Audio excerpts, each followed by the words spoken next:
하나님 말씀이 에베소서 6장 10절입니다. 끝으로 너희가 주 안에서와 그 힘의 능력으로 강건해지고 마귀의 간계를 능히 대적하기 위하여 하나님의 전신갑주를 입으라. 우리의 씨름은 혈과 육을 상대하는 것이 아니요 통치자들과 권세들과 이 어둠의 세상 주관자들과 하늘에 있는 악한 악의 영들을 상대함이라. 그러므로 하나님의 전신갑주를 취하라. 이는 악한 날에 너희가 능히 대적하고 모든 일을 행한 후에 서기 위함이라. 그런즉 서서 진리로 너희 허리띠를 띠고 의의 호심경을 붙이고 평안의 복음이 준비한 것으로 신을 신고 모든 것 위에 믿음의 방패를 가지고 이로써 능히 악한 자의 모든 불화살을 소멸하고 구원의 투구와 성령의 검 곧 하나님의 말씀을 가지라. 모든 기도와 간구를 하되 항상 성령 안에서 기도하고 이를 위하여 깨어 구하기를 항상 힘쓰며 여러 성도를 위하여 구하라. 아멘. 우리가 주일 낮에 그 하나님 나라에 대해서 이제 거의 이제 마지막 부분을 살펴보고 있습니다. 또 이번에 컨퍼런스를 그 부분에 하면서 저는 이렇게 이번 컨퍼런스 섬기면서 하나님이 첫 시간부터 참 이렇게 많이 강하게 임재하신 것을 더 느끼겠더라고요. 그리고 찬양만 하더라도 뭐 모든 분들이 이구동성으로 이렇게 얘기하셨는데 어느 때보다 참 하나님이 함께 하시는 그래서 어떤 분들은 찬양팀들이 참 준비를 많이 했다 그렇게 얘기하시던데 그 말은 물론 사실이고요. 그런데 이전에도 준비 많이 했거든요. 어떨 때 보면. 근데 제가 보기에는 그런 부분도 없진 않지만 하나님이 압도적으로 함께 하시니까 누가 어떻게 준비해도 상관이 없는 주님이 함께 하시는 그런 시간인 것 같았고요. 그래서 하나님께서 이 주제를 참 기뻐하시구나. 사실 예수님이 전파하신 메시지의 핵심이고 우리 신앙의 삶의 핵심을 다루는 하나님 나라라는 주제가, 그래서 이렇게 기회 되면 이 주제로 뭐 다른 곳에서도 집회를 계속해도 좋겠다 저 마음을 그렇게 들 만큼 이렇게 참 너무나 좋은 시간이었습니다. 그래서 아까 광고 말씀드린 대로 이렇게 여러분들이 더 그 부분을 배우고 이렇게 삶을 조정하고 또 하나님의 말씀으로 무장돼서 서면 너무나 귀한 시간이 될 줄로 믿습니다. 자, 그러면서 이제 하나님 나라의 한 부분인 하나님 나라의 영적 전쟁에 대해 살펴보는데 그러면서 오늘은 지난주에 이어서 우리가 입어야 할 하나님의 전신갑주에 대해서 살펴보기 원합니다. 그러니까 영적 전쟁에 있어서 우리가 승리하고 서기 위해서 오늘 성경 말씀대로 우리가 해야 할 핵심적인 세 가지 요소가 오늘 본문에 나옵니다. 정말 잘 정리되어 있습니다.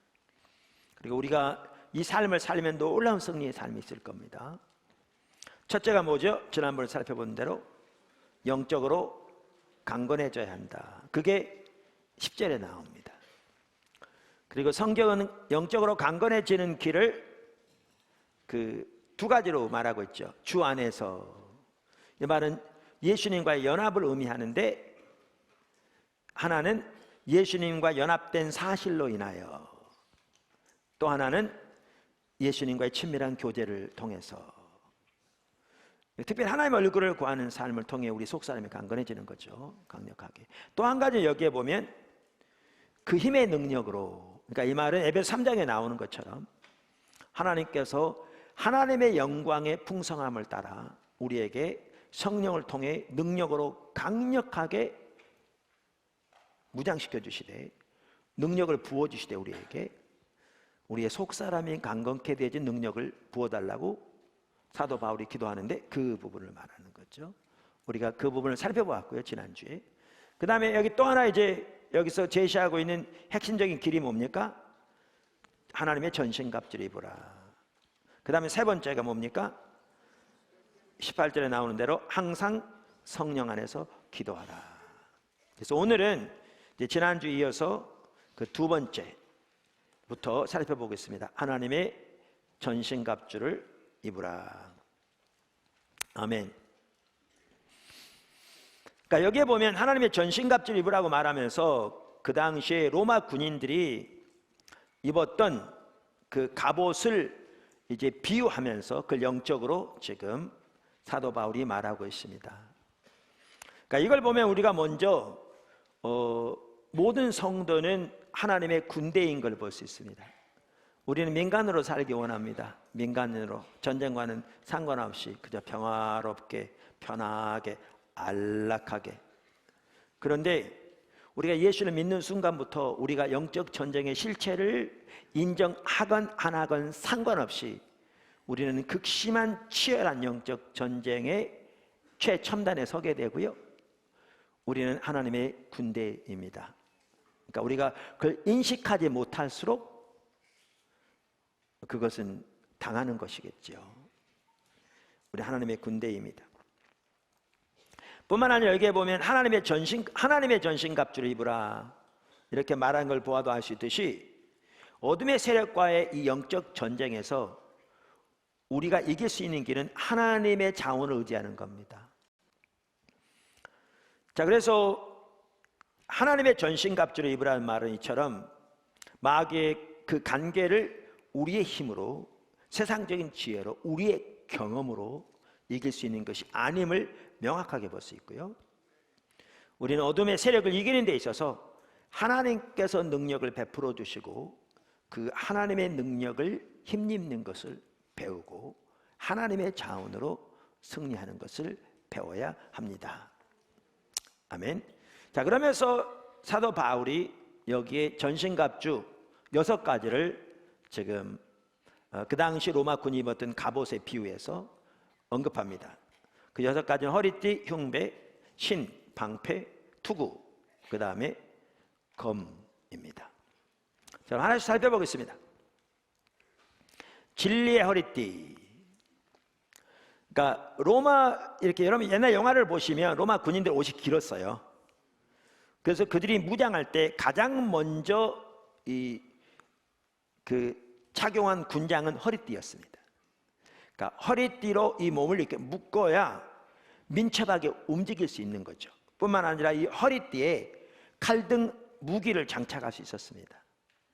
근데 이게 그 당시 상황이었는데 이것을 비유로 들면서 사도 바울은 성도들에게 하나님의 전신갑주를 입되 진리의 허리띠를 차야 한다 이렇게 말하고 있습니다.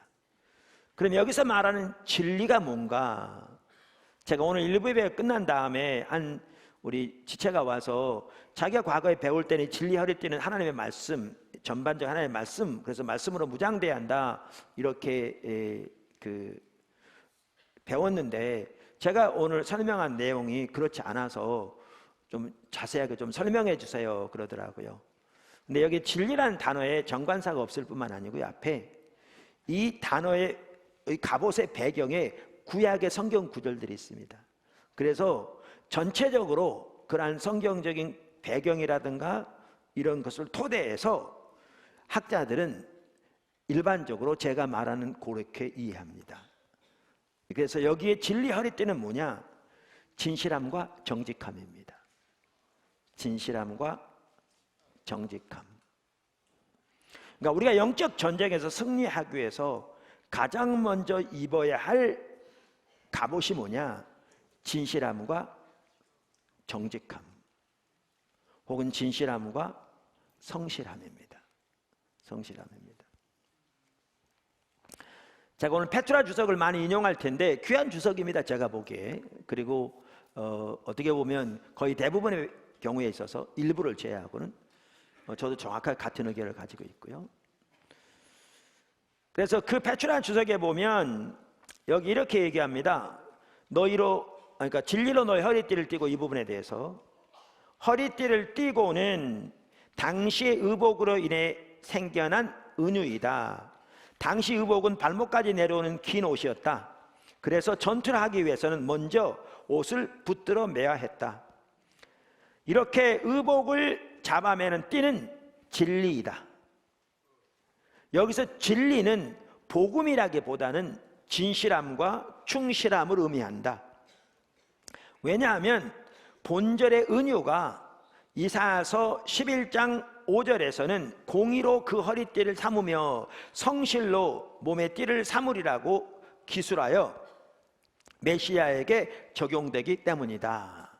그러면서 많은 학자들의 이름을 나열합니다. 그러니까 그분들도 동일하게 그렇게 이해한다, 이 뜻이죠.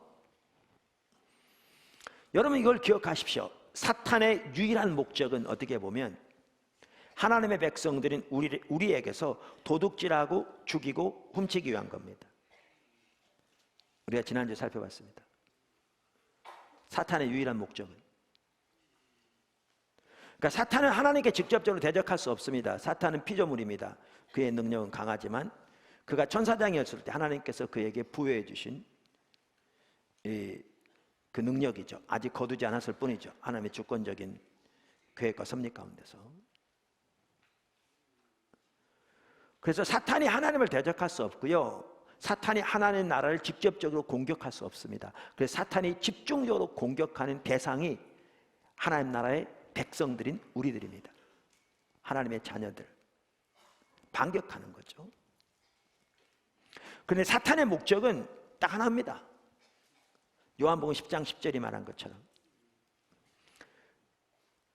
도둑질하고 죽이고 멸망시키는 것.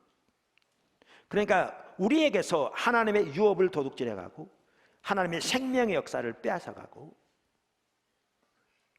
하나님의 뜻이 우리 가운데서 우리를 통해 성취되는 것을 방해하고 하나님의 비전과 하나님의 목적이 우리를 통해서 우리 안에서 성취되는 것을 방해하기 위해서 그렇게 합니다. 그게 사탄의 유일한 목적입니다.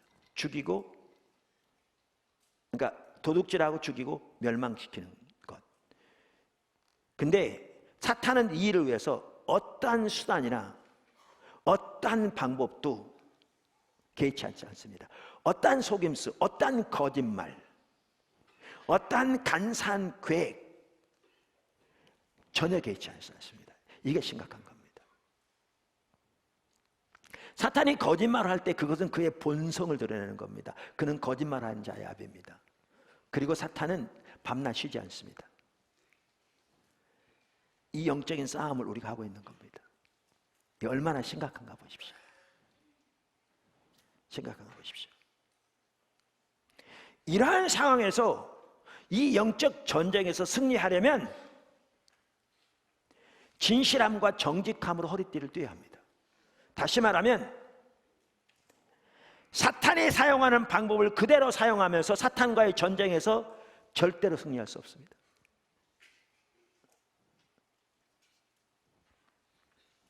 절대로 승리할 수 없습니다. 위선과 거짓과 속임수를 가지고 사탄과의 전쟁에 승리할 수 없습니다. 그건 사탄의 수법입니다. 그의 방법대로 그와의 싸움에서 이길 수 없습니다. 그래서 우리에게 하나님의 전신갑주를 입으라고 말하면서 제일 먼저 제시한 것이 진실함과 정직함 혹은 진실함과 성실함입니다. 사실 이것이 제일 먼저 이렇게 진리 허리띠가 나온 걸 보더라도 어떻게 보면 이 자세가 가장 기본적인 자세일 수 있습니다. 가장 어떤 기초적인 중요한 것일 수 있습니다. 여러분, 아까 학자들이 이걸 진실함과 성실함 혹은 진실함과 정직함으로 보는 이유 중에 하나는 구약적인 배경을 보면 알 수 있습니다. 구약에 보면, 그러니까 아까 지금 그 사도 바울이 말한 전신갑주 6가지는 그 당시 로마 군인들이 입었던 그 갑옷을 이제 하나하나 비유하면서 설명하고 있는 겁니다. 그런데 동시에 이 배후에는 구약 성경의 배경이 있습니다. 구약 성경의 배경. 그런데 구약 성경 중에서 이사야서 59장 17절이 이 전신갑주의 그 배경에 있는데 거기에 보면 하나님이 이 갑옷을 입고 있습니다. 하나님이 거기에는 전사로 묘사되어 있습니다. 전사로. 어떤 전사? 하나님의 백성들을 대적하는 것들을 대적해서 하나님의 백성들을 세우고 저들의 머리를 들기 위해서 싸우시는 전사로 하나님이 묘사되어 있습니다. 그런데 하나님이 갑옷을 입고 계십니다. 근데 하나님이 어떤 갑옷을 입고 계신가? 성경이 이렇게 표현합니다. 공의로 공의를 갑옷으로 삼으시고 구원을 자기의 머리에 투구로 써서, 구원의 투구 아까 이렇게 나오는 투구로 삼으시며 보복을 속옷으로 삼으시며 열심을 입어 겉옷으로 삼으시고. 그러니까 여기에 보면 정직함과 진실함이 하나님이 입으시는 갑옷입니다. 이 싸움에서. 뿐만 아니라 아까 페추라 주석의 학자도 언급했듯이 이제 이사야서 11장에 보면 오실 메시아에 대한 그 예언이 나오거든요. 그러니까 예수님이 어떤 분이신가, 이 예언이 나오는데 그 예언에 보면 예수님이 바로 이 허리띠를 차고 계십니다. 그러면서 이사야서 11장 5절에 보면 공의로 그의 허리띠를 삼으며, 예수님에 관한 예언입니다. 성실로 그의 몸의 띠를 삼으리라. 그래서 이걸 보면 우리가 영적 전쟁에서 승리하기 위해서는 허리띠를 잘 매야 되는데 그게 진리 허리띠, 정직함과 진실함의 허리띠를 매야 될 것을 보여주고요. 그리고 이것이 하나님이 입으신 갑옷이요 예수님이 띠셨던 허리띠인 것을 아울러 볼 수가 있습니다. 할렐루야. 그래서 중요한 게 있습니다. 그게 뭐냐 하면 하나님께서 우리를 다루실 때에도 가장 먼저 그리고 핵심적으로 다루시는 것 중에 하나가 이 정직성의 문제입니다. 말의 정직성, 중심의 정직성, 태도의 정직성, 행동의 정직성. 매우 중요합니다. 매우 중요합니다. 그러니까 오늘날 어떤 성도들의 경우에는 하나님 백성들임에도 불구하고 그 융통성이란 말을 그 방패 삼아서 정직하지 못한 태도와 말과 행실을 적당히 하는 것을 당연한 것으로 받아들이는데, 그런 상태로 하나님과 동행하는 삶은 절대로 가능하지 않고 이 영적 전쟁에서 절대로 승리할 수 없고, 그리고 하나님의 유업이 우리 가운데 성취되고 우리를 통해서 하나님의 이 시대에 향한 목적과 뜻이 성취되는데 하나님께 붙들림 받아 쓰임받는 삶은 가능하지 않습니다. 아까 기억하십시오. 사탄의 어떤 유일한 목적은 우리에게서 도둑질하고 우리를 죽이고 멸망시키기 위한 겁니다. 그리고 사탄의 이 목적을 위해서 어떠한 수단도 어떠한 방법도 전혀 개의치 않습니다. 어떠한 속임수, 어떠한 거짓말, 어떠한 관계, 어떠한 미혹, 아무것도 개의치 않습니다. 오직 이 목적만을 위해서 일합니다. 그리고 밤낮 쉬지 않습니다. 이 싸움에 우리는 직면해 있습니다. 여기에 진리의 허리띠를 매는 것이 이 전쟁에 승리하는 핵심적인 요소입니다. 그래서 하나님이 이 부분을 다루실 때, 우리를 다루실 때 이 부분을 다루십니다. 가장 먼저. 그러니까 이길스 목사님도 그러잖아요. 하나님께 집중적으로 그를 세워가실 때 하나님 놀랍게 함께 하시는데 어떨 때는 전혀 함께 하지 않더래요. 그러면 죽을 것 같더래요. 그렇게 함께 하시다가 뭐 예배 시간에도 뭐 설교 시간에도 하나님 완전히 임재를 거두고 아무것도 함께 하지 않는 것 같죠. 그러면 하나님 내가 뭐가 잘못했습니까? 어떨 때는 그냥 막 눈물이 쏟아져 나오더래요. 하나님 전혀 함께 하지 않으니까. 그런데 한 번은 갑자기 하나님이 성령께서 그런 감동 주시더래요. 너와 내 교회 거짓이 가득하다. 그러면서 보이신 게 이거죠. 사람들이 말할 때 요만한 건데 요만하고 말했다는 거, 뭐 이런 거. 그때 그때는 봉고가 80km였는데 고속도로에서 100km 이상 달리다 경찰이 잡히면 나 80밖에 안 달렸는데, 이런 거짓말들. 사회에서는 그냥 보편적으로 넘어갈지 모르지만 하나님이 그 정직성의 문제를 다루시는 거죠. 이번에 김석우 선교사님 하나님 세워가실 때 들어보셨어요? 동일해요. 뭐예요? 진리의 허리띠를 매야 이 영적 전쟁에 승리할 수 있으니까요. 우리를 빚어가시는 거예요. 빚어가시는 거예요. 두 번째, 의의 흉배. 새로 번역한 개역 개정 성경에는 의의 호심경 이렇게 번역되어 있습니다. 그러니까 흉배, 호심경은 뭘 가리키냐면요, 로마 군인들을 보면 이렇게 가슴에다 차는 거 있었죠. 이렇게 이게 양쪽으로 앞뒤로 이렇게 있는 이 갑옷을 말합니다. 이렇게. 그러니까 이것이 흉배입니다. 여기에 말하는. 그러니까 이 갑옷은 심장, 간, 폐 등 주요 기관들을 보호하는 겁니다. 보호하기 위한 겁니다. 근데 여기 보면 이 흉배를 이렇게 차야 되는데, 흉배가 뭐냐? 지금 사도 바울은 의의 흉배를 차야 한다 이렇게 말합니다. 의의 흉배. 그러니까 아까 허리띠가 진리라면 여기에 흉배는 의인 거죠. 의의 흉배를 차야 한다 이렇게 말합니다. 그러면 여기에 여기 의는 뭐냐? 의는 뭐냐? 학자들은 여기에 의를 아까 하나님이 입으신 갑옷, 그것을 배경으로 삼고, 또한 에베소 5장 8절 9절 보더라도 거기에 의는 의로운 행실을 말하거든요. 의로운 행실을. 그 제가 한번 읽어볼게요.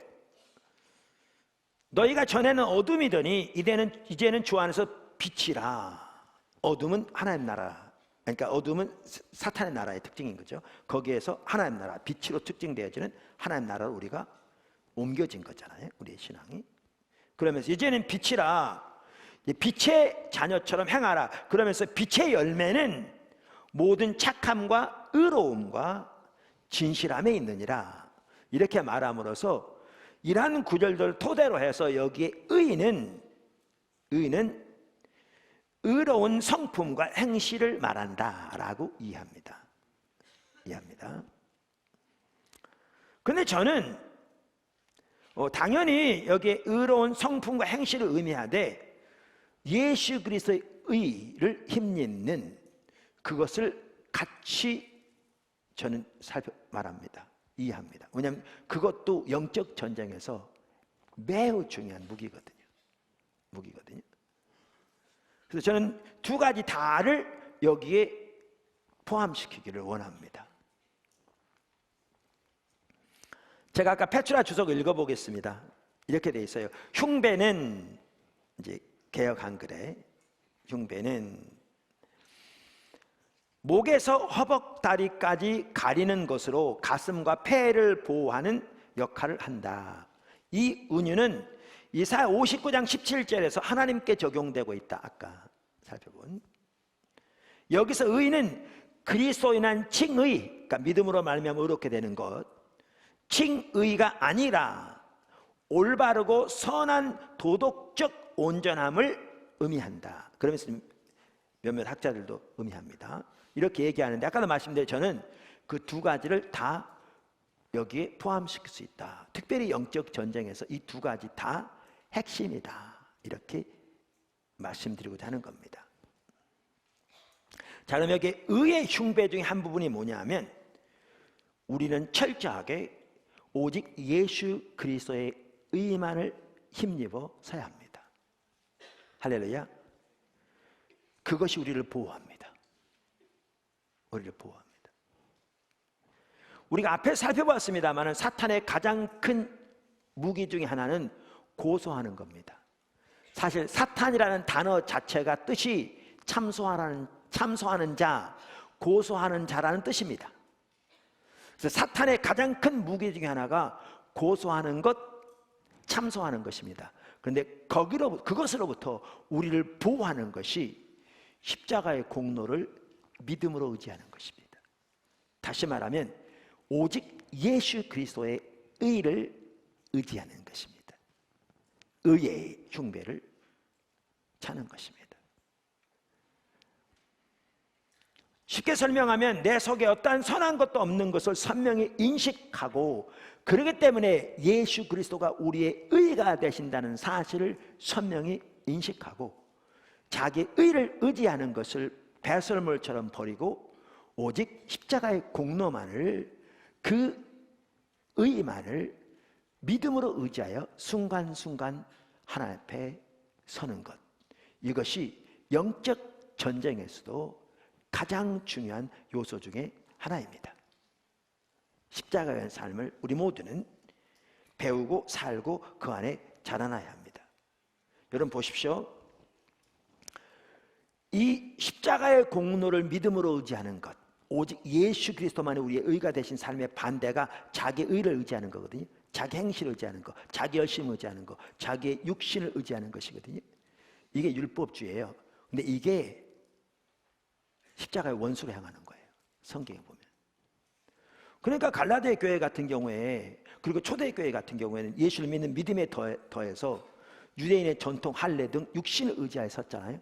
그러니까 십자가의 원수로 향한다고 했잖아요. 그리고 이렇게 자기 의를 의지하면 십자가의 원수로 향할 뿐만 아니라 참다운 복음의 특징인 십자가의 능력, 하나님의 은혜, 성령의 임재, 모든 것이 거치게 되는 거죠. 그리고 육신적인 노력으로 율법적인 규정들을 자기 힘으로 지키는 의무만 남게 되는 거죠. 이건 죽는 길이거든요. 근데 보십시오. 이렇게 육체를 의지하는 것, 자기 의를 의지하는 것의 배후에 누가 있는 줄 아십니까? 사탄이 있습니다. 사탄이. 그러니까 보세요. 초대교회 당시 자기 의를 의지하는 대표적인 인물들이 누구였습니까? 바리새인들이었잖아요. 그런데 예수님은 그 바리새인들에게 너희는 너희 아비 마귀 욕심을 이루려 한다, 이렇게 말함으로써 자기 행실을 의지하는, 자기 의를 의지하는 그 배후에 사탄이 있는 것을 명확하게 볼 수 있죠. 그러니까 이 영적 전쟁에서 승리하기 위해서도 우리는 의의 흉배를 붙여야 하는데, 그 중에 하나는 당연히 오직 예수 그리스도만이 우리의 의가 되신 삶을 우리는 살아야 합니다. 지금 말씀드린 것처럼 매우 중요합니다. 근데 여기서 머무르면 안 됩니다. 아까 말한 것처럼 더 나아가 우리는 의로운 행실로 나가야 합니다. 그러니까 우리가 입어야 할 의의 흉배는 의로운 성품과 행실입니다. 다시 말하면 종교적인 위선이 아니라 진실한 믿음을 가지고 하나님의 말씀대로 살아가는 것을 말합니다. 우리 넘어질 수 있습니다. 반복적으로 넘어질 수 있습니다. 저도 넘어집니다. 우리 인간 중에 아무도 완벽한 사람이 없습니다. 그러나 우리가 넘어질지라도 다시 일어나 하나님 회개하고 돌이켜 중심에서부터 오직 예수 그리스도의 의만을 의지하여 서되, 이제 금방 말씀드린 대로 종교적인 모든 위선을 버리고 진정한 마음으로, 정직한 마음으로 하나님의 말씀을 따라 살기를 지속적으로 추구하는 것, 그것이 우리의 신앙의 핵심이며 영적 전쟁에서도 매우 중요한 방패입니다. 의의 흉배입니다. 여러분 이걸 기억하십시오. 우리가 하나님의 백성들이 성품과 행동에 있어서 타협할 때 사탄에게 문을 열어주는 겁니다. 여러분 사탄의 나라의 특징이 뭡니까? 어둠으로 대변되어지는, 죄로 대변되어지는. 사탄의 특징을, 거기에는 죄와 사망과 사탄이 결탁되어 있다. 거기에는 타락한 육신의 본성과 세상과 사탄이 결탁되어 있다. 그래서 사탄이 왕으로 다스려서 결과는 하나님의 진노의 영원한 사망이다. 이게 사탄의 나라입니다. 우리가 이미 살펴본 것처럼 여기에서 하나님께 전적인 하나님의 은혜로 우리의 마음을 열어 우리의 십자가 돌아가신 하나님의 아들 예수를 보게 하심으로, 깨닫게 하심으로, 만나게 하심으로, 그 예수를 믿음으로 구원 얻어 예수님과 함께 우리의 옛사람이 죽어 이 나라에서 사망 신고하고 하나님 나라의 백성으로 새롭게 태어난 거잖아요. 빛으로 대변되어지는, 죄 사함으로 대변되어지는, 아까 말한 것처럼. 그래서 이 하나님의 나라는 세상의 나라와는 근본적으로 다른 가치관과 삶의 태도와 삶의 방식을 가지고 있습니다. 그래서 이 사이에 이제 전쟁이 있는데, 여기서 이기려면 바로 이 의의 흉배가 필수입니다. 왜? 예전에 살았던 삶의 방식대로 우리의 성품과 우리의 행동을 타협하면, 그게 사단의 방식을 따르는 삶인데, 그러면 어떤 분은 이렇게 비유했더라고요. 이 방패에다 구멍을 뚫어주는 것과 똑같다. 갑옷에다. 또 어떤 분은 이렇게 표현했더라고요.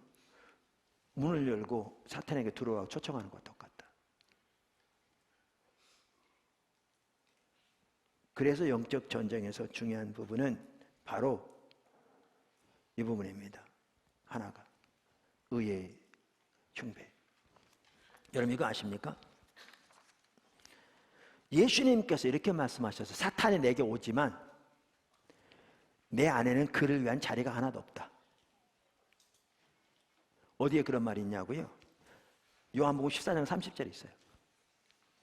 이후에는 내가 너희와 말을 많이 하지 아니하리니 이 세상의 임금이 오겠습니다. 이 세상 임금은 사탄을 가리킵니다.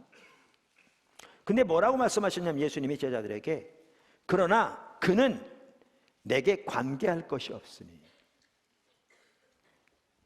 그러니까 세상 임금이 내게 올 텐데, 사탄이 내게 올 텐데 내게 관계할 것이 없다, 이렇게 표현하고 있어요. 이 내게 관계할 것이 없다, 이 말을 영어 NIV 성경에는 뭐라고 번역했냐면 He has no hold on me, 내게서 붙잡을 게 없다, 이렇게 돼 있어요. 그 다음에 영어 뉴 킹제임 성경은 이 부분을 뭐라고 번역했냐면 이렇게, 이 세상 임금이 올 텐데, 그러나 He has nothing in me, 내 안에 아무것도 없다. 다시 말하면 사탄이 예수님에게 오지만 예수님에게 그가 붙잡을, 그가 틈탈 어떠한 틈도 예수님에게는 없었단 말입니다. 근데 아까도 말씀드린 대로 우리의 행동과 성품에서 타협하면 이제 문을 열어주는 것, 사탄이 붙잡을 수 있는 여지를 마련하는 것, 이렇게 되는 겁니다. 이렇게 되는 겁니다.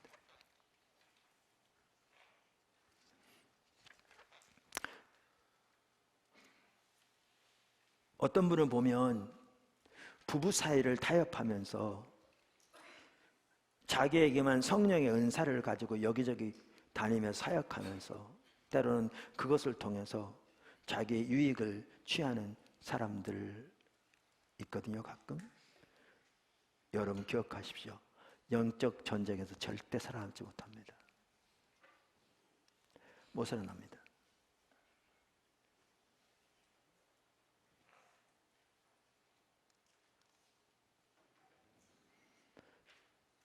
하나님께서 이길스 목사님 어렸을 때부터 우리 세문교 성계 부회장님 그런 부분을 많이 보이신 것 같아요. 경각심으로. 그러니까 우리나라 그 당시에 60년대에 많은 기적들, 표적들이 일어났잖아요. 치유도 엄청나게 일어나고. 근데 이상하게 이길스 목사님 주변에 이렇게 은사를 통해서 수많은 기적들, 치유들, 표적들 일어나는 사람들이 많았대요, 주변에. 그런데 이상한 게 그때부터 뭐가 보여졌냐면 그들 중에 말로가 비참하지 않은 사람들이 거의 없었대요.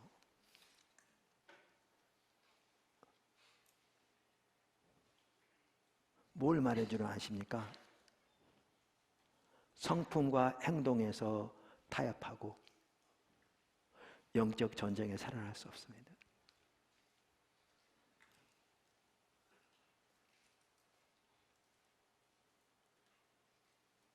하나님이 함께 할수록 더욱더 그렇습니다.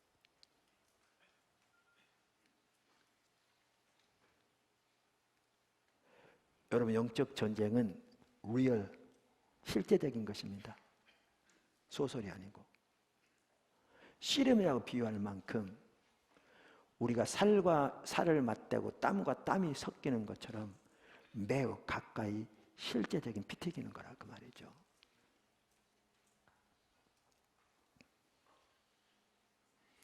여러분, 그렇기 때문에 아까 말한 대로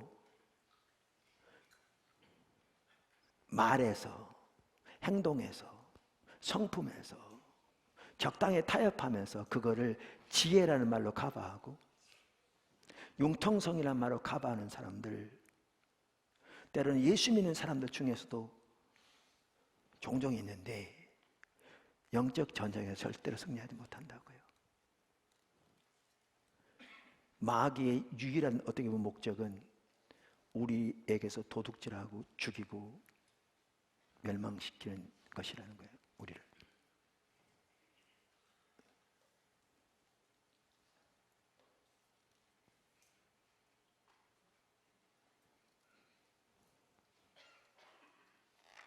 그러면서 그 지혜만 하다도 그렇습니다. 야고보서 보면 지혜가 두 종류의 지혜가 있거든요. 그 3장 14절에 보면 그러나 너희 마음속에 독한 시기와 다툼이 있으면, 이게 다툼이라는 말이 다른 말로 하면 개인적인 야망을 가리킵니다. 그래서 NIV 성경은 그렇게 번역하고 있습니다. 너희 속에 독한 시기와 개인적인 야망이 있으면 자랑하지 말라. 진리를 거슬려 거짓하지 말라. 이러한 지혜는 위로부터 내려온 것이 아니요 땅의 것이요 정욕의 것이요 귀신의 것이니 세상적이요 정욕적이요 마귀적인 것이라 개역 한글에 이렇게 돼 있죠. 그러면서 오직 위로부터 난 지혜는 첫째 성결하고 다음에 화평하고 관용하고 양순하며 긍휼과 선한 열매가 가득하고 편견과 거짓이 없나니 위선이 없나니 이렇게 되어 있습니다. 그래서 영적 전쟁에서 우리가 입어야 할 전신갑주의 한 핵심은 의의 흉배입니다. 할렐루야. 의의 흉배. 세 번째, 평안의 복음에 예비한 신. 평안의 복음에 예비한 신. 이게 개역 한글에 이렇게 되어 있었고요. 제가 이야기로는 개역 개정판은 이걸 뭐라고 번역했냐면 평안의 복음이 준비한 것 이렇게 되어 있어요. 그러니까 둘이 약간 번역이 다르죠. 이 다른 이유는 이 부분에 대해서 학자들이 두 가지를 봐요. 두 가지 견해가 둘로 나눠져 있어요. 그 의미에 대해서. 근데 그 두 가지를 지금 뭐죠? 반영한 겁니다. 각기. 자, 우선 신이 로마 군인들의 신 구두는요, 먼 거리를 행군할 때에 적합하도록, 그래서 발이 편리하도록 고안되었고요. 특별히 자세를 든든히 유지하고 서야 되잖아요. 전쟁의 핵심이. 그리고 민첩하게 움직여야 되잖아요. 이게 핵심이잖아요. 전쟁에서. 이것을 위해서 그렇게 고안되어 있습니다. 이게 신발이었는데, 구두였는데, 성경은, 사도 바울은 성령의 감동으로 이 신을 뭐에 비교하느냐? 평안의 복음에 예비한 신이라. 이렇게 말하고 있습니다. 말씀드린 대로 이 구절을 이해하는 것이 크게 두 가지입니다. 근데 저는 그 두 가지가 다 포함될 수 있다고 믿습니다. 최소한 이 뜻은 하나일지라도 영적 정책이 둘 다 필요합니다. 핵심입니다. 둘 다.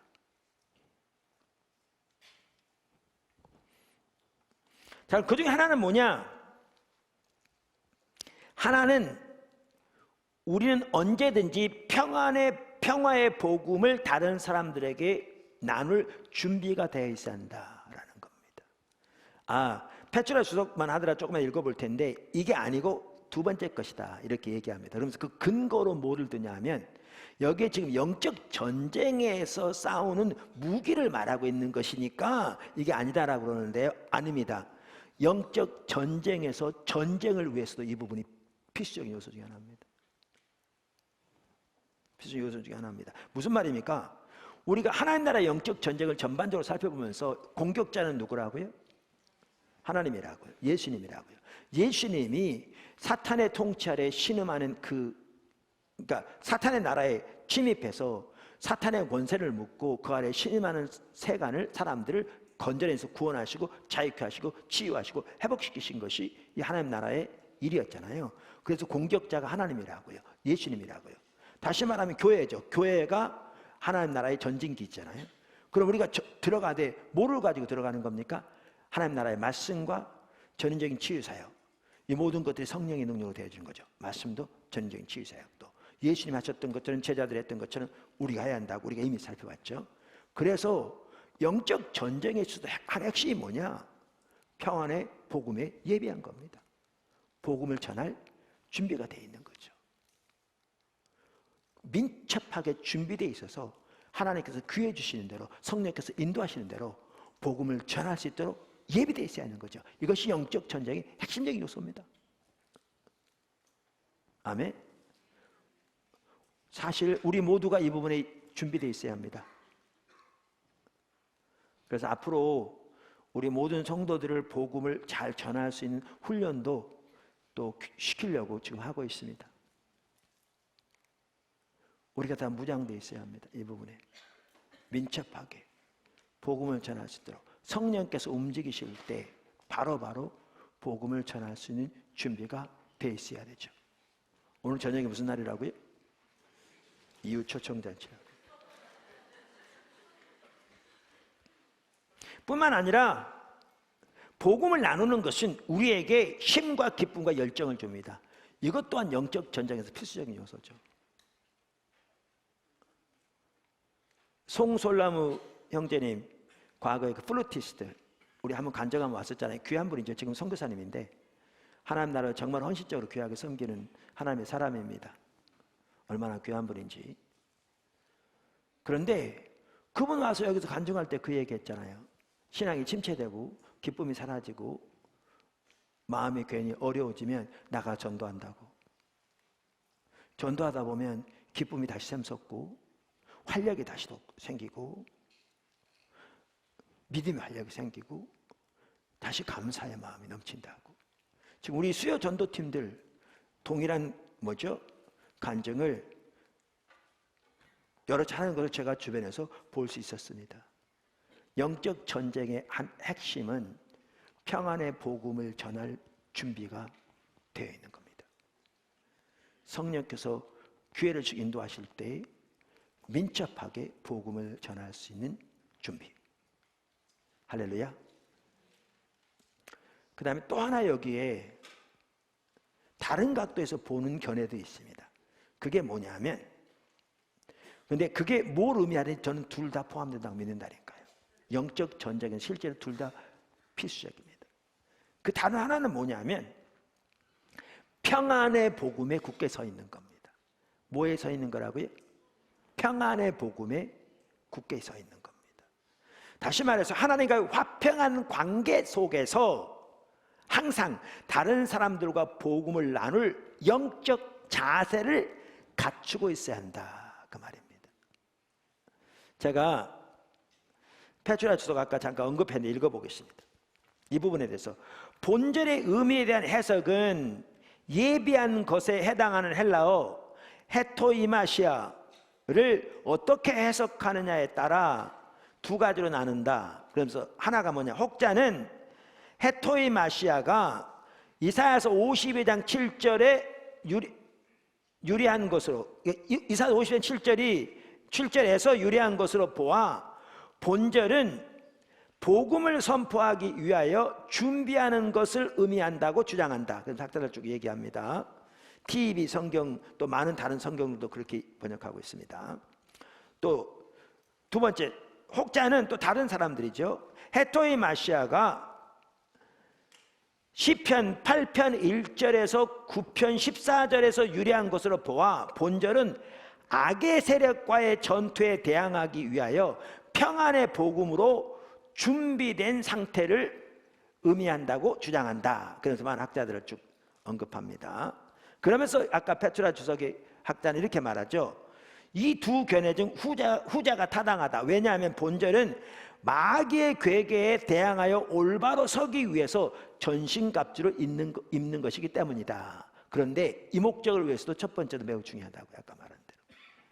그러면서 이렇게 말합니다. 한편 평안의 복음은 우리의 평화의 신 그리스도 안에서 구현된 것으로 수직적 수평적 화해를 초래하였다. 이 복음을 통해서 그리스도인들은 원수 관계였던 하나님과의 화해 관계를 이루었을 뿐만 아니라 유대인과 이방 사이의 벽을 허물어 우주적 통일성을 이루었다. 무슨 말이냐? 이 복음을 통해 화평케 된 거잖아요. 가장 먼저 하나님과 그 다음에 다른 사람과. 그런데 이 두 번째 해석은 뭐냐 하면 이 평화의 복음에 굳게 서야 한다는 거죠. 다시 말하면 하나님과의 화평한 관계 가운데서 이 평화의 복음을 사람들과 나눌 준비가 항상 있어야 한다 그 말이죠.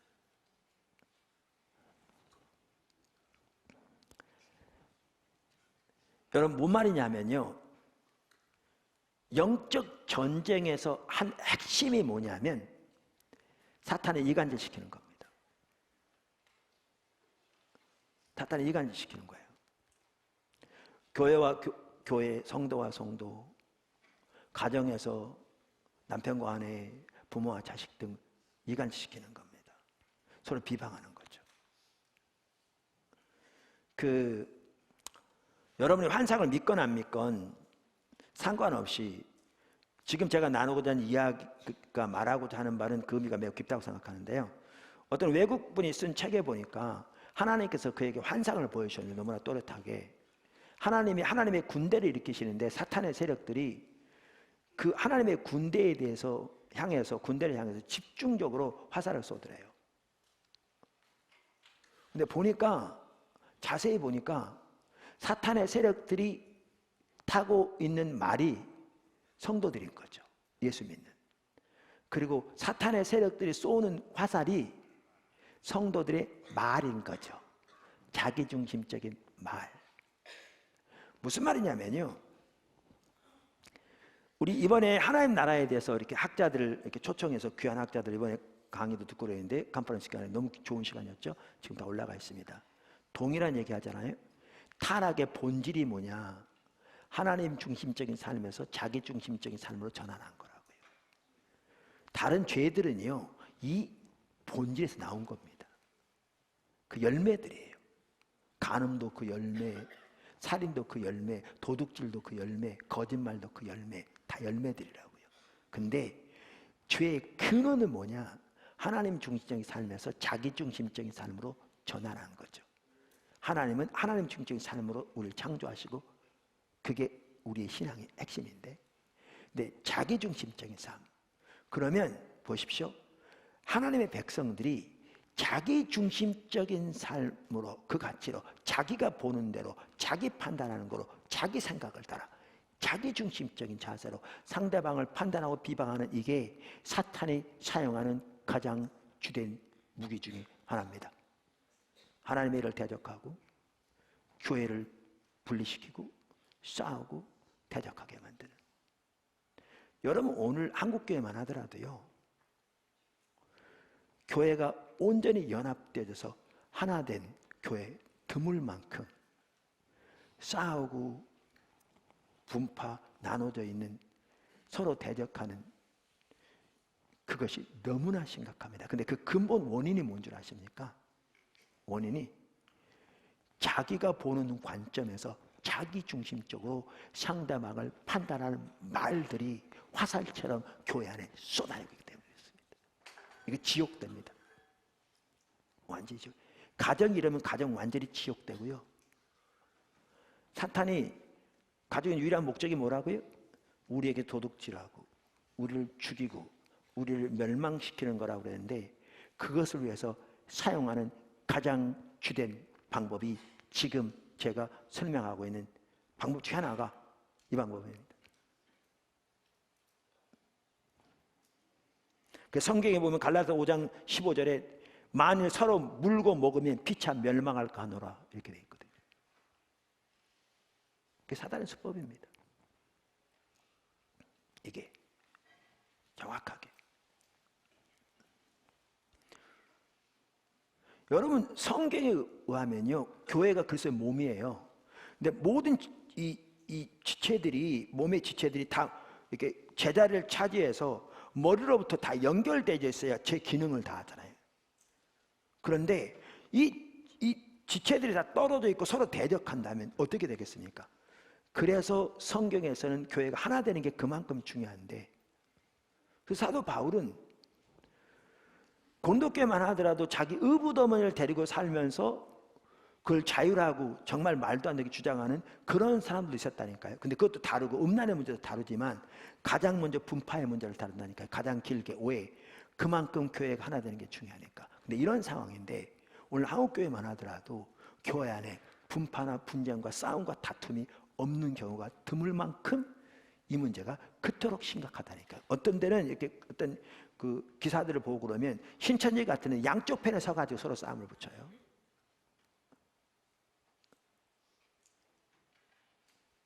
근데 이때 이것을 이기는 중요한 게 뭔지 아십니까? 이게 사탄의 수법인데 평안의 복음으로 무장되어서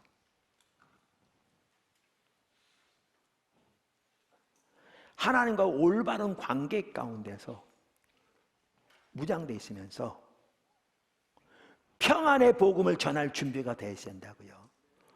화평케 할 준비가 되어야 된다고요. 무장이 되어야 된다고요.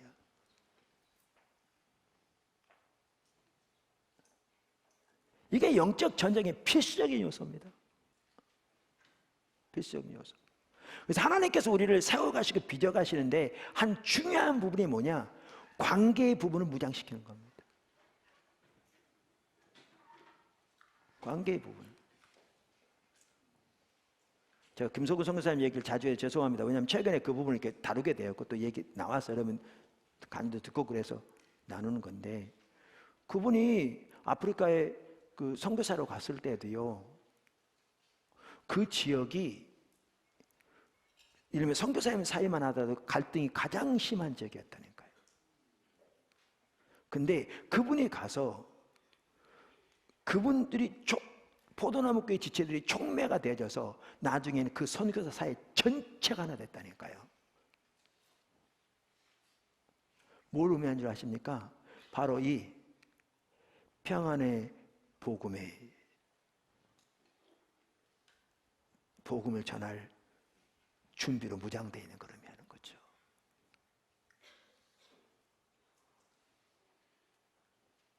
그래서 이 두 가지 면에서 다 평안의 복음에 예비한 신이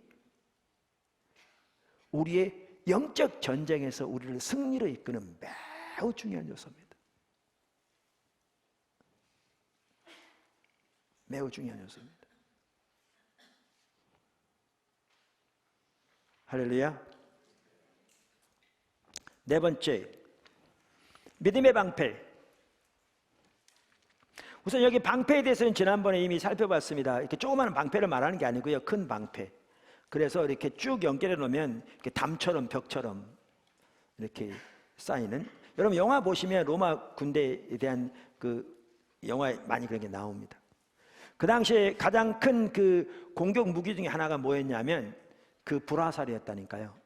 불화살 한꺼번에 쏴대면 얼마나 많은 불화살이 날아오는지 하늘이 덮일 만큼 해가 가려울 만큼. 그런데 끝에가 불이 달려 있어서 그래서 박힌 것만 다 태우는 거죠. 사람이 박히면 사람이 불 붙고 뭐 집 다 동네 다 태워버리는. 근데 그 불화살을 막을 수 있는 방패가 갑옷이 뭐였느냐?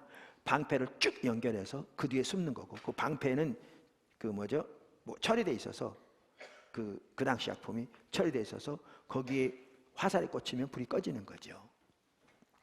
이런 일이 있었는데 사도 바울은 뭐라고 말하냐면 믿음의 방패를 가지라고 말하면서 이 믿음의 방패가 사탄의 불화살로부터 우리를 보호한다 이렇게 말하는 거죠. 그럼 먼저 사탄의 불화살은 뭘 말합니까? 지난번에 나눴습니다마는 사탄의 불화살은 우선 사탄의 집중적인 공격을 말합니다. 하늘을 덮는 것 같은 집중적인 공격. 그러니까 때로는 핍박이 될 수 있고 대적이 될 수 있고 억압적인 환경도 될 수 있고 말을 통한 공격도 될 수 있는데 혹은 여러 가지가 복합적으로 다가올 수 있는데 하늘을 덮을 만큼 집중적인 공격이 우리에게 다가올 때가 있습니다. 하나님 나라에 우리가 참여함에 있어서. 근데 이때 그 집중적인 공격에서 우리가 이길 수 있는 무기가 뭐냐? 믿음의 방패인 거죠. 믿음의 방패. 그래서 하나님의 능력과 신실함과 하나님의 사랑과 하나님의 말씀을 신뢰하는 그 믿음. 때로는 지난번에 말씀드린 대로 죽으면 죽으리라는 자세로 하나님 말을 의지하고 서는 그 믿음. 그 믿음이 우리를 이기게 합니다. 이 부분은 지난번에 살펴봤기 때문에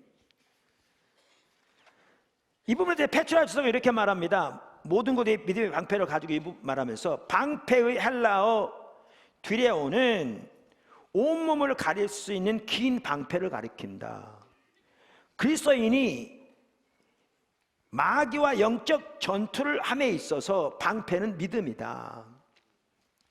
본전의 믿음은 그리스도의 능력을 의지하는 온전한 신뢰를 의미한다.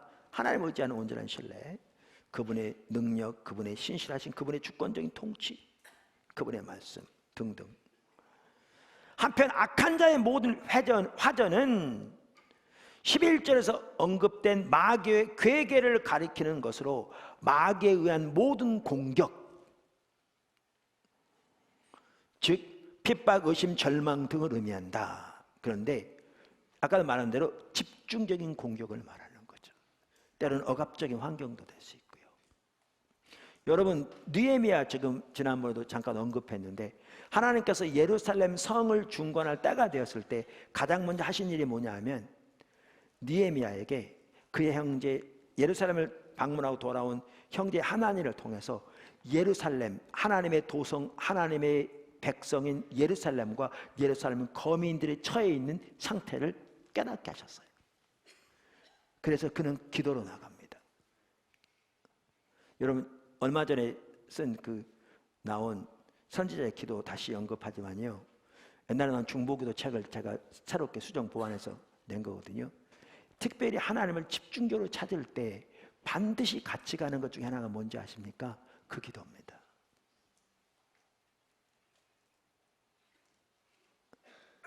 제가 우리 김석우 선교사님 지난번에 오셔서 간증하면서 어떻게 주님 찾았는가 얘기 나눴는데 2주 전인가?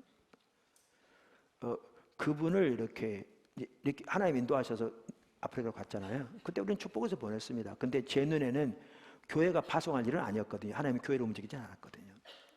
우리 하나님 인도를 따라가니까 축복해서 보냈어요.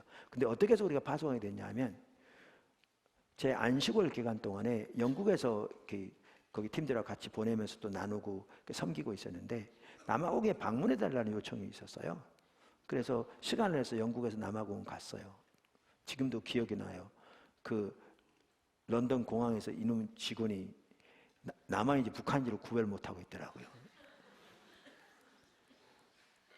화가 나가지고. 그래서 뭐 비자 받아야 되는 거 아니냐고 그래서 아니 난 남한에서 왔다고 그랬죠.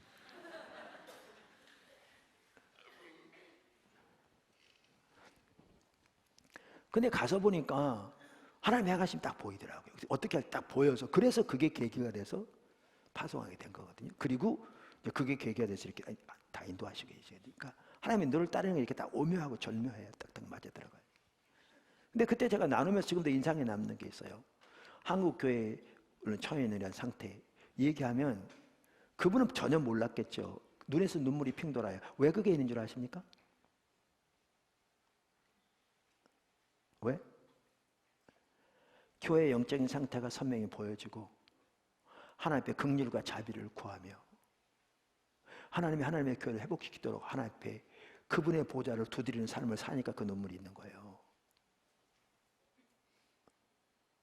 근데 이게 주님을 찾는 것과 같이 가요.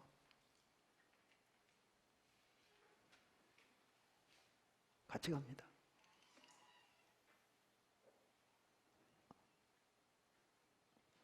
그래서 느헤미야만 하더라도 그렇게 하나님 인도하셨어요.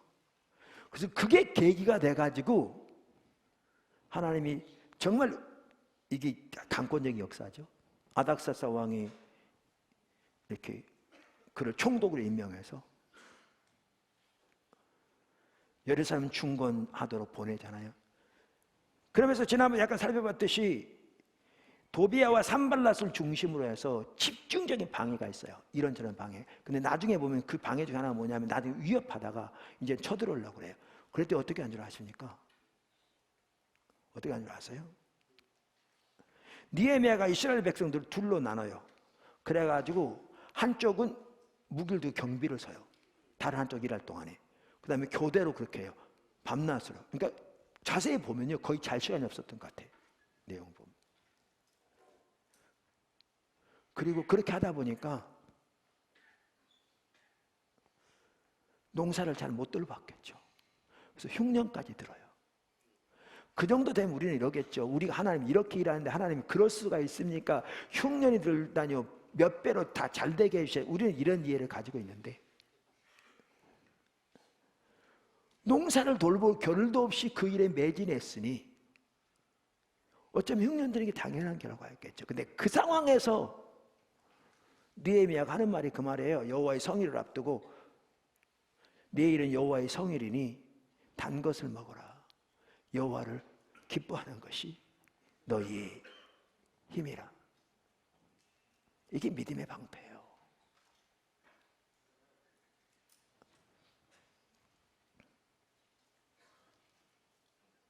빌립보 감옥에서의 바울도 마찬가지예요. 이게 믿음의 방패입니다. 죽으면 죽으리라는 각오로 때로는 주님 의지하고 서는 것. 여러분, 하나님께서 청년 선교만 하더라도 놀랍게 함께하고 계십니다. 앞으로 함께 하실 겁니다. 더 정말 놀랍게 주님이 앞서가신 거 보면 감탄, 감격이 있습니다. 이렇게 저렇게.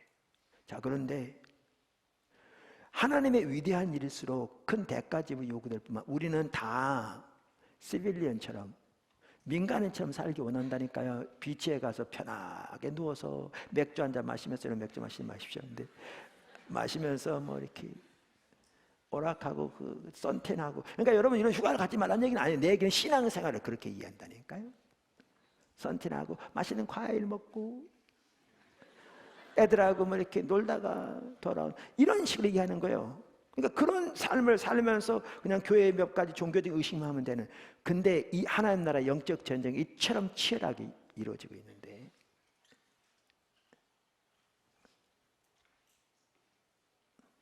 그리고 그 하나님 비전을 보시고 목적을 보이셔서 앞서가시는 게 위대한 일일수록 대가 지불이 클 뿐만 아니고 영적 전쟁도 강해요. 어떨 때는 하늘을 덮는 것 같은 불화살을 쏠 때도 있어요. 그때 적지 않은 성도들은 다 도망가요.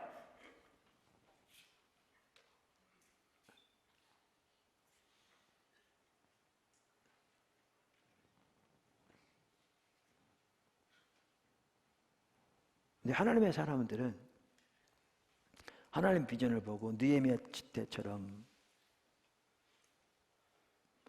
그리고 바울이 그랬던 것처럼 그 하나님 목적, 하나님 뜻을 위해 죽으면 죽으려는 자세로 믿음으로 주님을 신뢰하고 서는, 그것이 영적 전쟁에 승리하는 길이에요. 그리고 하나님의 뜻이, 유업이 우리 안에서 우리를 통해서 성취되는 길이라고요. 포도나무께 지체들은 다 그렇게 믿음의 방패를 가지고 여러분의 삶에서 또 교회를 인도하여 계신 하나님의 일에서 함께 있는 성도들이 되기를 주님으로 축원합니다. 다섯 번째, 구원의 투구. 투구는요, 머리에 쓰는 거죠. 그러니까 청동이나 합금으로 되어 있어서 도끼로 내리쳐도 쉽게 깨어지지 않았답니다. 그 당시 투구는. 근데 그 투구의 기능은 머리를 보호하기 위한 겁니다. 근데 이런 상황에서 사도 바울이 그러면 하나님의 전신갑주를 입되 그 투구는 뭐에 해당하느냐? 구원의 투구라고 말합니다. 구원의 투구. 그러니까 사단이 집중적으로 공격하는 것 중에 하나가 뭔지 아십니까? 우리 생각입니다. 생각. 이 생각이 치열한 영적 전쟁터입니다. 그러니까 우리가 가치관의 전쟁이라고 살펴봤잖아요. 그러니까 동성연애만 하더라도요, 다 동성연애 하는, 성경은 죄라고 말하지만 본인들이 동성연애 한다면 누가 말립니까? 지금도 얼마든지 할 수 있어요. 동성연애 누구 감옥에 보냅니까? 얼마나 인권 다 가지고 있어요. 더 심각한 게 뭐냐 하면 보통 사람들은 성매매법에 의해서 뭐 하면 걸리는데 동성연애 해가지고요, 뭐 이제 말도 좀 그런데, 말하기가 좀 그런데 공적으로 그렇게 해서 다 뭐지? 그 아르바이트 해도요, 그거 안 잡아요 지금.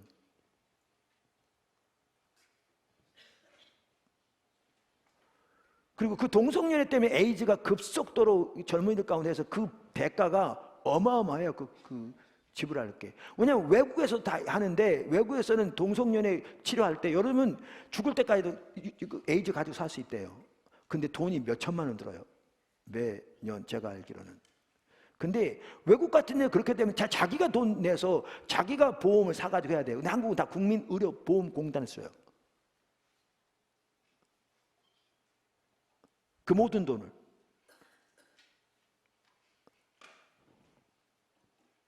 그런데 그거를 인권 이래가지고 슬쩍 집어넣어가지고 하려고 그래요. 그게 현실이에요. 지금 인권 충분히 있는데. 근데 문제는 뭐냐면 그들의 목표는 인권이 아니고요, 인권이 이미 지금 충분히 있어요. 이제는 하나님이 세우신 모든 질서, 가정, 결혼, 이 모든 것도 다 남녀 구별까지 다 와해시키는 게 그들의 목표예요. 가치관의 전쟁이에요. 그러니까 초등학생들을 전혀 뭐 모르고 거기 퍼레이드 나오는데 정말 아무것도 모르는 거죠. 그래서 가장 큰 전쟁이 가치관의 전쟁인데, 문제는 이 가치관의 전쟁만이 아니라 이 전쟁터가 어디냐? 심각한 전쟁터, 이 생각이라는 거예요. 그래서 사탄이 우리의 생각을 통해서 공격하는 거죠. 반격하는 거죠. 두려움, 의심, 부정적인 생각, 불신, 우울증, 정신적 혼란 등등. 여러분, 호르몬 작용으로 우울증이 올 수도 있지만요, 영적인 공격도 있습니다. 근데 이때 우리가 구원의 투구를 써야 되는데, 이 생각을 보호하기 위해서 그 투구가 뭐냐? 구원의 투구입니다. 제가 이 구원이 모르면 문자가 늘 구원 의미예요. 제가 그래서 페트라에서 읽어볼게요. 먼저 여기 투구는 다른 곳에서 구원의 소망으로 나타나나 데살로니가서 5장 8절 본절에서의 투구는 이미 실현된 구원을 가리킨다. 이미 실현된 구원을 가리킨다. 그러면서 학자를 여기 나열하고 있습니다. 왜냐하면 에베소 교인들이 이미 구원을 얻은 것으로 나타나기 때문이다. 하나님께서 예수 그리스도 안에서 주신 구원은 악한 세력과의 전투에서 그리스도인들을 보호하는 전신갑주 중 하나다. 자, 그럼 여기 보면 구원받은 성도들에게 구원의 투구를 쓰라 그랬잖아요. 그렇죠?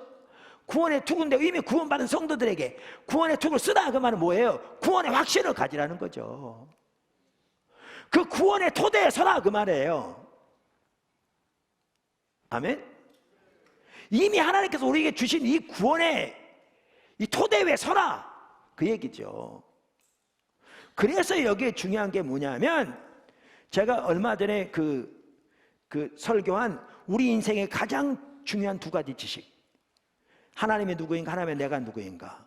특별히 그걸 좀 더 세분하면, 그래서 예수님의 십자가 부활을 통해 하나님이 어떤 일을 이루셨는가, 그리고 그 결과로 어떤 사람이 되었는가.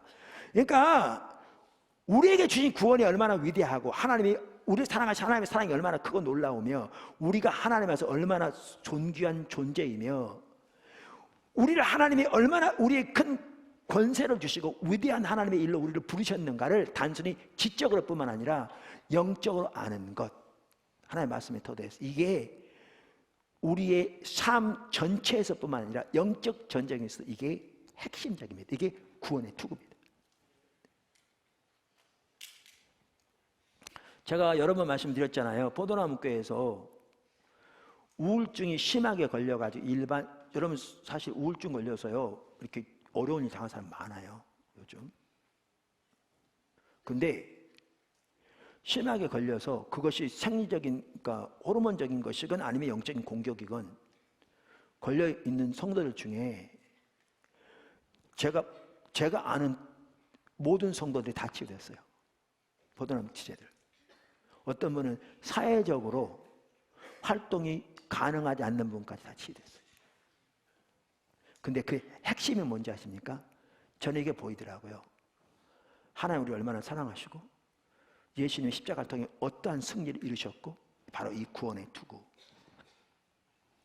얼마나 놀라운 권세를 우리에게 주셨는지 그걸 깨닫게 되면요 치유돼요. 제가 많이 봤잖아요. 우리 주위에 다 치유됐잖아요. 제가 여기서 얘기 나눌 수가 여기 있는 분 중에 한 분인데 아는 분 알 거고 모르는 분은 모를 거고 신뢰는 안 될 것 같아요. 매우 어려움을 당하는 분이 있었어요. 비슷하게 그 방면에서 많이 팀들이 섬기고 기도하고. 근데 지난번에 2부 예배 끝나고 앞에 기도하러 나왔는데 제가 그분을 위해서 기도해 줬죠. 근데 하나님 이런 마음 주시더라고요. 그래서 제가 아까 말씀드렸던 우리 인생의 가장 중요한 두 가지 지식, 얼마 전에 한 설교 가서 20번이건 30번이건 들으세요. 제가 그 얘기 했다고 그랬잖아요. 깨달을 때까지 들으세요. 그게 한 달쯤 됐을 거예요. 제가 어젠가 그젠가 우리 포도나무교회 스텝 중에 한 분으로부터, 그분은 신방하고 온 분으로부터 제가 문자를 받았어요. 복음의 능력이 이렇게 놀랍네요 라고 말하면서 그분이 병원에 갔더니 완전히 치유됐대요. 그래서 의사 선생님이 놀라는 거예요. 왜냐하면 얼마 전까지 꼭 입원해야 할 사람이었는데 완전히 치유된 거예요. 그러면서 묻더래요. 당신 종교 가지고 있냐고. 의사 선생님이.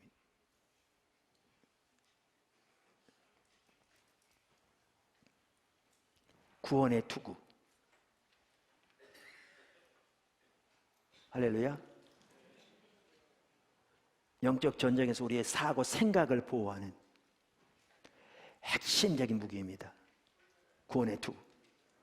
여러분도 가셔서 그 방면에 어려움을 당하고 있으면 얼마 전에 제가 한 설교 우리 인생의 가장 중요한 두 가지 지식 10번이고 20번이고 30번이 계속 들었어요. 다운받아가지고 직장을 출근하면서 계속 들었어요. 보여줄 때까지.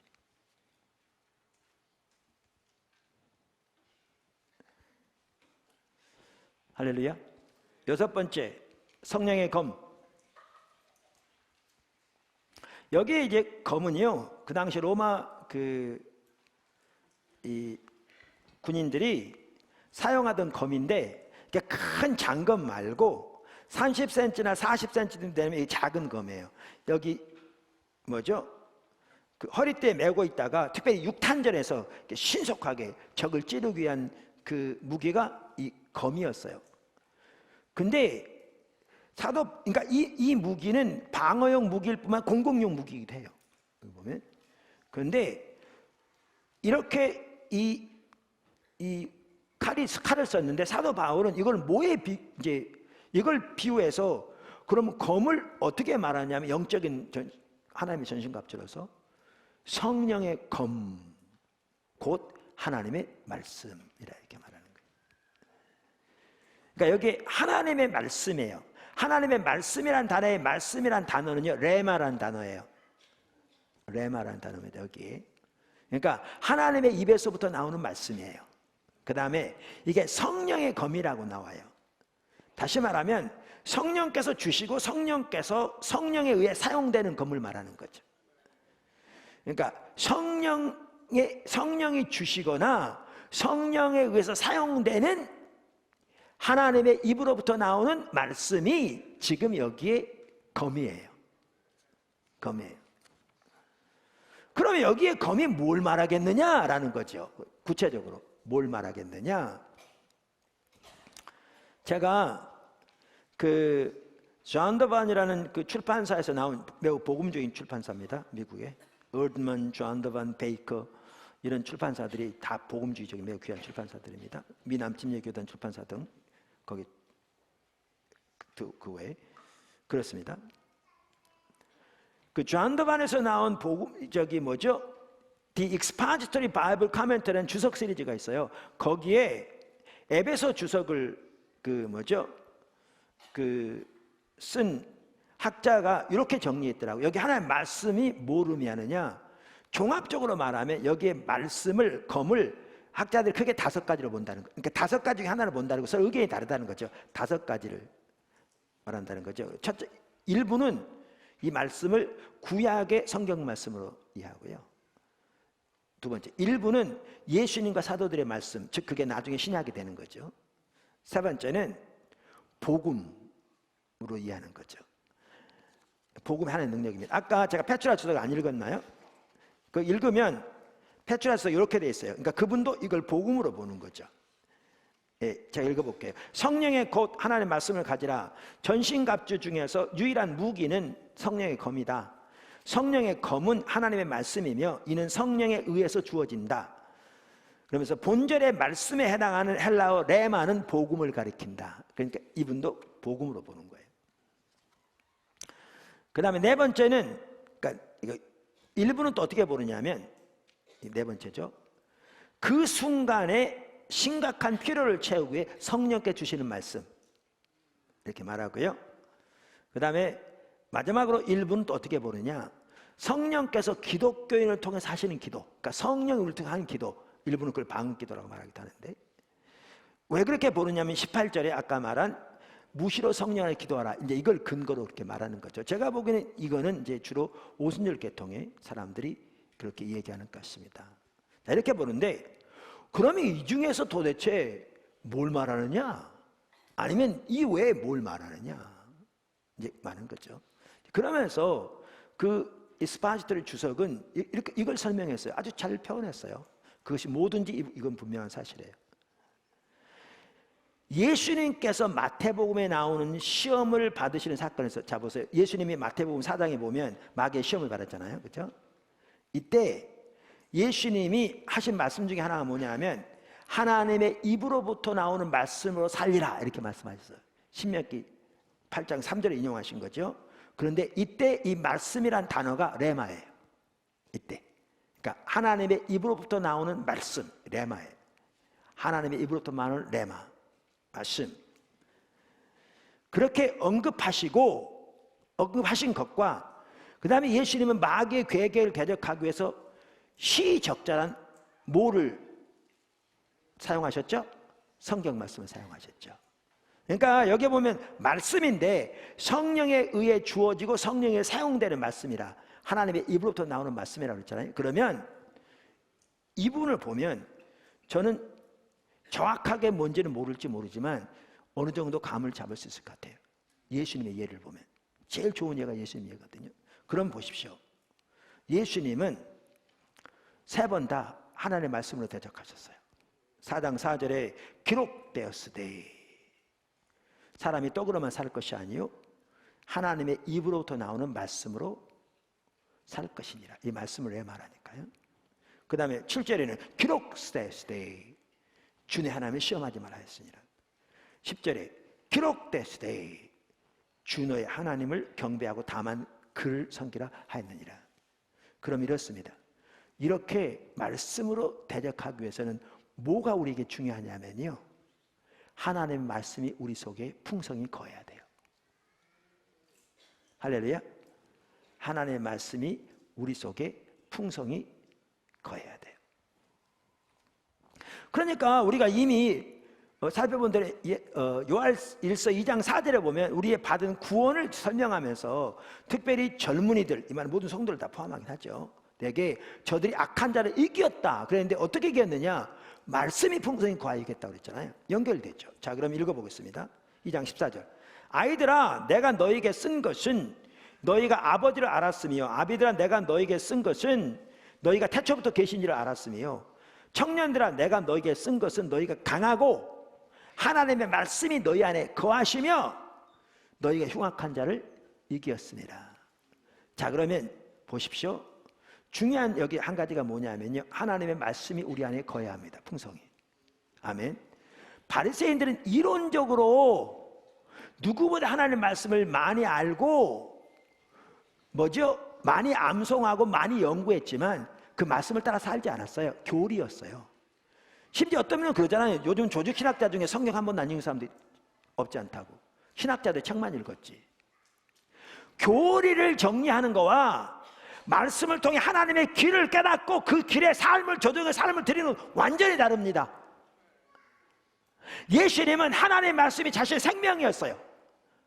그러니까 보세요. 천하만국을 보여주면서 내게 절하면 주겠다 그랬는데 그 모든 것도 단호히 거절하면서 기록되었으되 주의 하나님은 경배하고 그만 섬기라, 그분만 섬기라 이렇게 기록하였느니라. 천하만국의 모든 유혹보다 말씀 앞에 삶을 걸잖아요. 이게 말씀이 거하는 겁니다.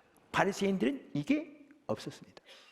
그러니까 우리는 말씀이 우리 속에 풍성히 거해야 한단 말은 당연히 하나님의 말씀으로 무장돼야 되죠. 성경에 나온 하나님의 길로 무장돼야지 돼. 그 말씀의 그 길에 우리의 삶이 조정되어 따라가는 걸 말하는 거죠. 이 말씀이 우리 속에 거해야 돼요. 거할 때 성령께서 그때그때 인도하셔서 그 말씀의 가치관, 그 말씀을 가지고 어둠의 세력의 대적을 이기시는 거죠. 물리치는 거죠. 이게 성령의 검입니다. 이게 성령의 검입니다. 할렐루야.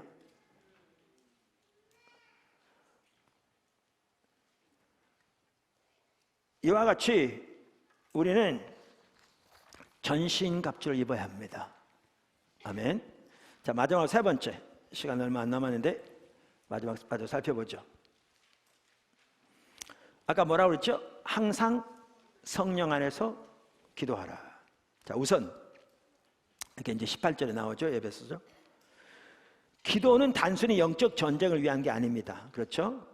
기도는 호흡입니다. 영적인. 그런데 영적 전쟁에서 승리하기 위해서도 기도가 필수입니다. 그래서 예수님께서 겟세마네 동산에서 졸고 있는 제자들에게 그렇게 말씀하셨잖아요. 예를 들면 누가복음 22장 46절만 하더라도 어찌하여 자느냐, 시험에 들지 않게 일어나 기도하라 하시니라. 지난번에 살펴봤듯이 이 일 전에 어떤 일이 있었죠? 사탄이 너희들을 밀가부르듯 하려고 요청하였으나, 그러니까 이 밀가부르듯 한다, 이게 시프트, 영어로 작은 작은 씹다 그 말이죠. 그러니까 사탄이 제자들을 씹으려고 요청했다 그 말이잖아요. 그러니까 제자들 모두가 다 예수님 배반하고 떠나는데 이게 사탄의 공격이 있었습니다. 배후에. 그러면서 뭐라고 그러냐면 시험에 들지 않도록 기도하라 이렇게 돼 있어요. 그럼 이건 뭘 볼 수 있어요? 기도가 영적 전쟁에서 승리하는 핵심적인 하나의 그 방패인 걸 볼 수 있습니다. 전신갑주는 안 들어가지만, 그래서 크게 세 가지가 중요하다고요. 영적으로 강건해지고 전신갑주, 그 다음에 기도. 아멘. 자, 두 번째, 여기 또 하나 중요한 게 있습니다. 그게 뭐냐면 서로를 위해 기도하는 겁니다. 18절 다시 한번 보시죠. 모든 기도와 간구로 하되 항상 성령 안에서 기도하고 이를 위하여 깨어 구하기를 항상 힘쓰며 여러 성도를 위하여 구하라. 그리고 그 다음에는 자기를 위해 기도하라고 말합니다. 이게 너무 중요합니다. 자, 보십시오. 성경에도 보아도요, 한 겹줄은 끊어지지만 3겹줄은 끊어지지 않잖아요. 우리가 자기 혼자 잘하는 것도 중요하지만 넘어지기 쉬워요. 그래, 협력하면 능히 설 수 있어요. 그래서 교회가 중요해요. 그뿐만이 아니라 모든 면에서. 그래서 영적 전쟁에서도요, 기도가 영적 전쟁이 중요하되 문제는 서로 기도하는 게 매우 중요합니다. 그러니까 여러분이 기도하되 여러분 관계에 동심원하는 사람들, 여러분 자신부터 가족부터 시작해서 기도할 뿐만 아니라 여러분 지체 오이코스를 위해서, 목회자를 위해서, 교회를 위해서 기도하는 게 너무너무 중요합니다. 각자 서로 이렇게 기도할 때 그게 강력합니다. 여기에 그걸 말하고 있습니다. 여러분 보세요. 예수님이 그러셨잖아요. 아까 마귀가 그렇게 요청하였으나 내가 너희를 위하여 기도하였으니 돌이킨 후에 형제를 돌보라. 베드로에게 그랬죠. 이걸 보면 베드로가 돌아오게 된 것도 누구의 기도의 결과인 걸 볼 수 있어요? 예수님의 기도. 그러니까 서로가 서로를 위해 기도하는 게 영적 전쟁에서도 필수적인 요소입니다. 그래서 이 부분이 매우 중요합니다. 할렐루야. 더 이렇게 나갈 수 있기를 바랍니다. 우리가 아무도 혼자 설 수 없습니다. 아무도. 여기에 중요한 또 한 가지가 뭐냐 하면 성령 안에서 항상 깨어 기도하는 것입니다. 이제 여러분, 저는 이 구절과 갈라디아서 5장이 밀접한 관계가 있다고 생각합니다. 왜냐하면 갈라디아 5장 16절에 있거든요. 내가 너희에게 이르노니 너희는 성령을 따라 행하라. 그리하면 육체의 욕심을 이루지 아니하리라. 그러니까 여기에 보면 성령과 육체가 대적하잖아요, 서로. 자, 그럼 보세요. 이 육체와 뭐가 관련이 있죠? 우리가 이미 살펴본 대로 에베소 2장 1절 3절 육체와, 그러니까 타락한 육신의 본성이죠. 육체와 사탄과 세상이 밀접하게 관련되어 있어요. 그러니까 이 말은 뭐냐면 성령을 따라 행하라. 이 말은 육체의 욕심을 이루지 아니라, 이 말은 뭐냐면 성령을 따라 행하라. 그러면 사탄의 소욕을 이루지 아니하리라. 사탄을 이길 수 있으리라. 세상을 이길 수 있으리라. 그 말이에요. 그러니까 여기에 보면 이 갈라디아서 이 구절이 영적 전쟁에서도 필수적인 전쟁이에요. 그러니까 영적 전쟁에 승리하기 위해서 한 가지가 뭐예요? 성령을 따라 행하는 거예요. 성령의 한 삶을 사는 거죠. 십자가의 한 삶, 성령의 삶, 은혜의 한 삶, 믿음의 한 삶을 사는 거죠. 말씀의 토대에서. 자, 그래서 근데 성령의 한 삶을 말하면서 여기에 보면 네 가지 단어가 나온다니까. 16절 성령을 따라 행하라. 18절 성령의 인도하신 바가 되면, 25절 성령으로 살면 성령을 행할지니. 네 가지 단어. 이 부분에 대해서 미 남침례 교단 학자들도 이렇게 주로 쓴 것 같아요. The New American Bible Commentary에 닥터 T. 조얼진이 이렇게 말한다니까. 이 부분에 대해서 바울의 용어에서 성령 안에서 걷다 혹은 성령에 의해 인도함을 받는다는 말은 성령이 가시는 곳에 가고 성령의 음성을 듣고 그분의 뜻을 분별하며 그분의 인도를 따르는 것이다. 잘 표현했죠. 근데 이 삶을 사는데 핵심적인 요소가 뭔지 아세요? 제가 제 책 기초성경구 3권에서 쓴 것처럼 데살로니가전서 5장 16절에서 18절입니다. 항상 기뻐하라, 쉬지 말고 기도하라, 범사에 감사하라. 이게 너무너무 중요합니다. 이 삶을 위해서. 근데 그 중에 하나가 뭐예요? 쉬지 말고 기도하라는데, 이거는 그저 쉬지 말고 밥도 먹지 말고 자지 말고 기도하라는 게 아니라 우리의 영이 항상 누게? 하나님께 열려져 있는 걸 말합니다. 그래서 이 구절이 어떤 구절과 연결되느냐 하면 오늘 성경에 말하는 항상 깨어 성령 안에서 기도하라, 이거와 연결되는 거죠. 연결되는 거죠. 그러니까 기도의 본질은 입술을 여는 데 있는 것이 아니라 우리의 마음을 하나님 향하여 여는 데 있다고요. 어떤 학자가 말한 대로. 그래서 제가 가끔 말하잖아요. 상담할 때 저한테 온 상담은 되게 어려운 거예요. 쉬운 거 저한테 안 와요. 그럼 그분에게 너무너무 중요한데 함부로 말할 수 없잖아요. 인생이 걸린 건데. 그러면 저는 이 얘기 나누지만 속으로 기도합니다. 영을 하나님께 열고, 하나님 도와주세요. 어떻게 합니까? 그러면 어떨 때 하나님이 딱 지혜를 주세요. 성경의 진리를 깨닫게 하시거나 성경이나 어떤 제가 알고 있는 이 구절과 관련된 하나님의 그 해답이 담긴 성경 말씀을 딱 생각나게 하시거나, 그럼 그걸 전하면 그 해답이 있는 거죠. 이렇게 우리는 한 눈으로 세상을 보면서 우리의 영이 어떻게 항상 하나 앞에 열려져 있는 것, 이게 성령과 동행하는 삶의 한 핵심적인 요소예요. 그러니까 길을 갈 때도, 운전할 때도, 심지어 일할 때도, 밥을 먹을 때 할 수 있어요. 근데 잘 들으십시오. 이게 훈련은 되죠. 저절로 안 돼요. 저기 어린 놀이터 만들어놨잖아요. 애들 참 잘 노는 것 같아요. 제가 안 놀면 한 몇 개월 지나면 안 넣으면 제가 주일학교에 그 4천만 원 배상시킨다고 그랬어요. 그럼 학부모들이 내든지 하여튼 알아서 하세요. 근데 지금까지는 잘 쓰고 있어서 이 돈 배상 안 시킬 텐데 한 몇 개월 더 있어 봐야 돼. 근데 거기 철봉이 있잖아요. 제가 최근에 철봉을 한번 잡고 가봤어요. 5초도 못 있겠더라고요. 젊어서도 오래 못 있었지만 지금 5초도 못 있겠더라고요. 왜냐하면 근육이 없으니까 못 버텨요. 몸무게는 옛날보다 무거워졌지. 근육은 없지. 근데 이 근육이요 저절로 생기지 않아요. 저절로 생겼으면 여기에 이게 있어야죠. 이 근육 하려면 노력해야 돼요. 아령도 하고 팔굽혀펴기도 하고 뭐 별거 해야 이게 나와요. 그럼 근육이 생기면 5초는 30분도 있고 어떤 사람은 2손가락도 될 수 있었어요. 거기 자기 몸을. 왜냐하면 근육이 생기면 여러분 영적인 근육도 절대 저절로 안 생깁니다.